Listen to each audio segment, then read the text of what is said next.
ये जो रेडिकल है इसे कहा जाता है पर्सन रेडिकल। अगर आप सनलाइट में जाते हैं, सन की तरफ फेस करके खड़े होते हैं और उसके बाद अपनी शैडो ऑब्जर्व करते हैं, तो आप देखेंगे कि आपकी शैडो कुछ कुछ इसी शेप की बनती है। जो नीचे वाले दो पार्ट्स हैं ये लेग्स हैं और जो ये स्ट्रेट लाइन है ये बैकबोन है। तो आपकी शैडो कुछ इसी तरह से बनती है और इसी तरह से ये पिक्टोग्राफ ओरिजिन में आया। इस वर्ड का अपने आप में मीनिंग है this run means a person, और इसको एज रेडिकल यूज किया जाता है। इसको कंबाइंड किया जाता है दूसरे कैरेक्टर्स के साथ, दूसरे रेडिकल्स के साथ एक नया वर्ड बनाने के लिए। कई बार इसी पर्सन रेडिकल को इस फॉर्म में भी लिखा जाता है जो एक स्लैंटिंग टी है। इस तरह की फॉर्म्स चेंज की जाती हैं ताकि इसको दूसरे कैरेक्टर के साथ सीमलेसली एडजस्ट किया जा सके, क्योंकि radicals most of the time या तो लेफ्ट पार्ट में मिलेंगे या टॉप पे मिलेंगे।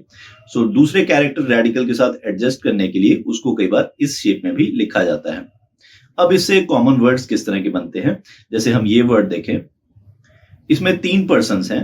एक सबसे ऊपर आप देख रहे हैं यही सेम पर्सन रेडिकल है और उसके नीचे अगेन 2 पर्सन रेडिकल हैं। तो इस कैरेक्टर का मतलब है audience, masses, public in general, और इसको कहा जाता है चॉन्ग।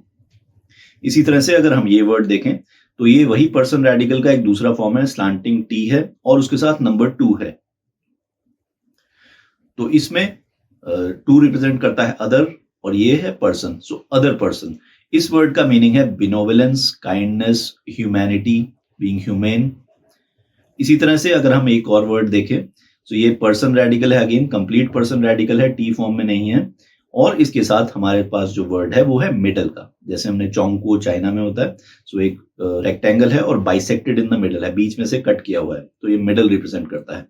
इस वर्ड का मतलब है मिडलमैन, मिडल ब्रदर, और इसे मीडिएटर के लिए भी यूज किया जाता है।